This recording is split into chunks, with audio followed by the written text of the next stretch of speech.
You know how frustrating it is that no matter what you do with your skincare routine, you keep getting sebum flares?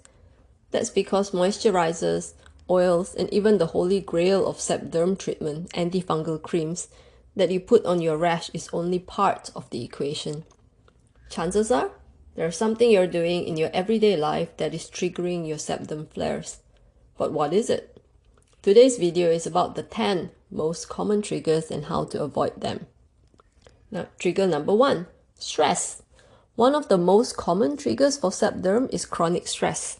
When we are stressed, our bodies produce more cortisol, which increases oil production and inflammation. People have used a multitude of ways to manage stress, but ultimately, it's about changing our mindset to events, so your brain doesn't think of it as stressful. I'm no stress expert, but Mo Gaudat is. His latest book, Unstressable, can be a bit long-winded, but contains golden insights into stress and how to manage it. I have the link below. Trigger 2, humidity. When the air is humid, you tend to sweat more. Humidity also envelopes the skin with heat and moisture, causing your pores to expand and increases sebum production.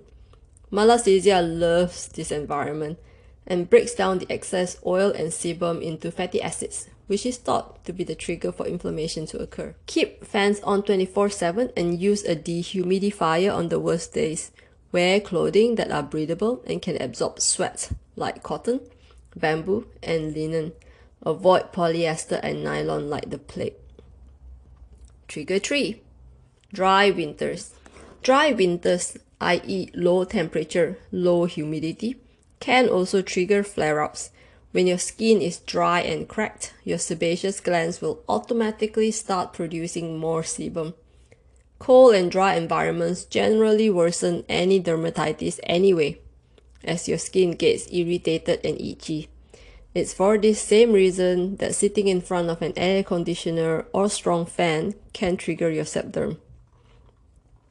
Keep your environment moist by having a bowl of water in the room and moisturize, moisturize, moisturize. If your skin generally doesn't like oils, this might be a good time to try them. Just be aware that some face oils are never recommended for Seb Derm. I'll link to the video below. Trigger 4, hormonal changes. Increased androgenic hormones, i.e. testosterone, increases sebaceous gland activity. This explains why men are twice as likely than women to get Seb Derm.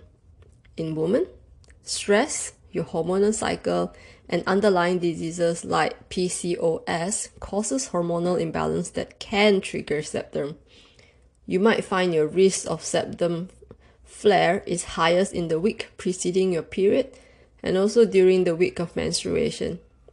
There's not much you can do about your hormone cycles except to take care of yourself just a little bit better during these high risk periods and avoid other triggers. Trigger 5, poor skin hygiene. People like to reassure Seb Derm sufferers that it's not their fault and it's not because they are dirty. I'm not saying we are dirty. However, poor skin hygiene plays a part in our flares.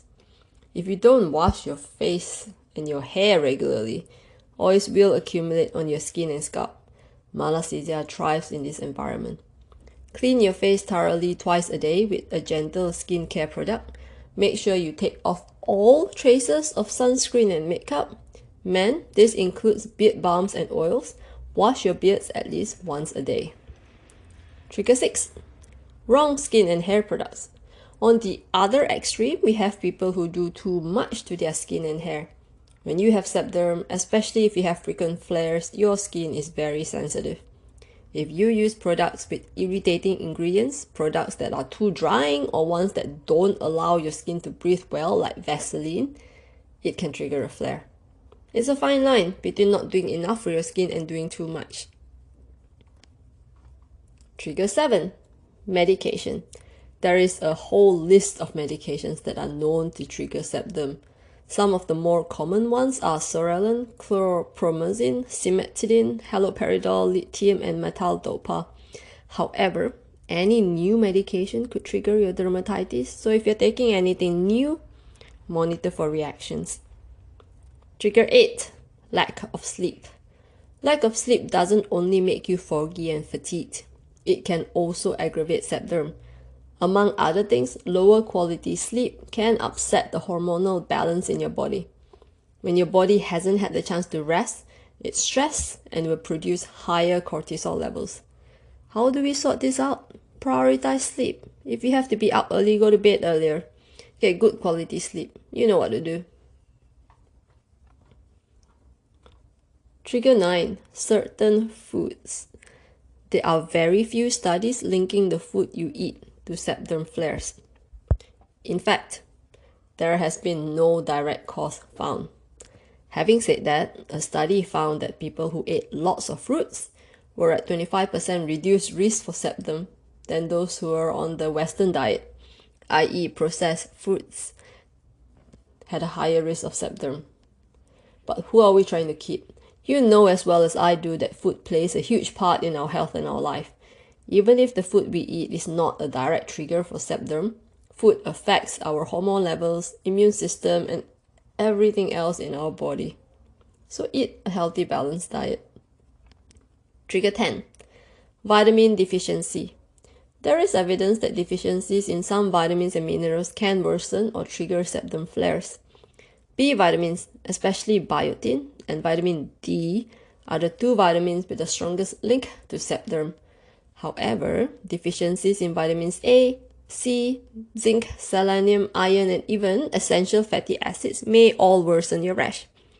I have a series of videos on this. I'll link to the playlist at the end. While the triggers for Seb Derm is not fully understood, there are a number of factors that are known to contribute to a dermatitis flare. Unfortunately, or fortunately, everyone has their own personal triggers, so the best thing you can do is to track and monitor your flares to see if there is a pattern preceding it that is triggering your rash. If you found this video helpful, give it a thumbs up and share it with others who may benefit from this info. Subscribe to my channel for more videos about Seb Derm and leave a comment below if you have any questions or suggestions for future videos. Thanks for watching. Bye.